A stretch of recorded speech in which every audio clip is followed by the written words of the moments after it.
This is one of the more standard ones that we did. So we have names for the jungle creeps as well, because some of them are like so difficult to remember. Like what lava golem, rock ursa. Obviously, people, the players, the kids that we were handling don't will not never remember that. It's a mouthful as well, so we always keep it like one or two syllables, two at max. So there's a bot one, two, and three bush. There's still long and short bush. There's red one, red two. There's R1, R2, or something like that. And then there's the new bush. There's green bush. There's the smart bush, which is one of my. This is my main contribution. I think my main contributions were long, short, and smart, because there used to be a time where this is funny.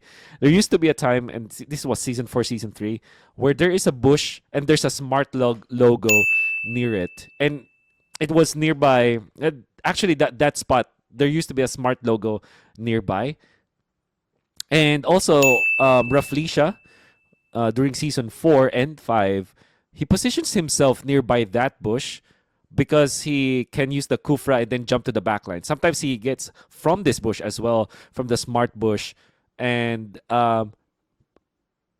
Prof B called it the smart position because yeah, it's a pun. It's a smart position, because there's a smart logo and he positions himself there, so it's like a smart position. Then for me, okay, let's call that the smart bush anyway, since it has been there for a long time. I think the logo wasn't there anymore. It is quite changed. In fact, some of the logos now for for MPL matches are placed differently. That's why. Yeah, but at least for me, I still call it the smart bush, and it's still kind of does its purpose of being a smart bush, because there's so many ambushes that happen in that bush, like the smart bush. You can even like call it the H2 bush because it's very famous, right? And then the bottom lane bush, it's like nearest to the tier 1 turret.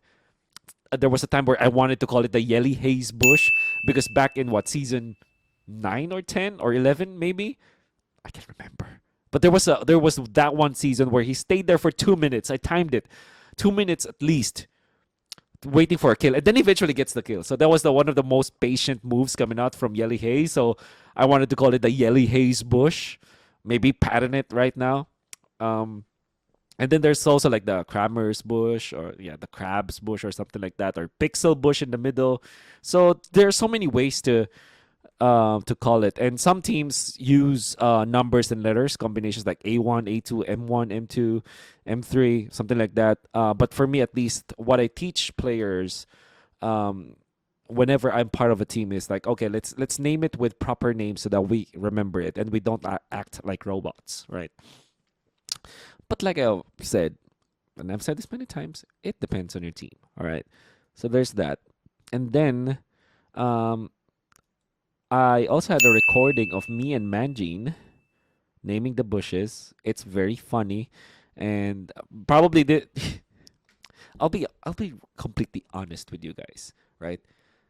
I invited Manjin to name the bushes because I saw that during their streams they were just saying here, there, or something, and it's like it kind of annoys me to that's happening. And at the same time, we were playing a lot recently, so I thought like, okay, maybe this is the time where let's start to just name the bushes. So if you're watching at January 13th, or early January, um, take note if us casters, when we stream, if we actually follow the bush names or the bush callouts, because it's funny. Basically, that's what also we did. Like what usually happens in this bush, right?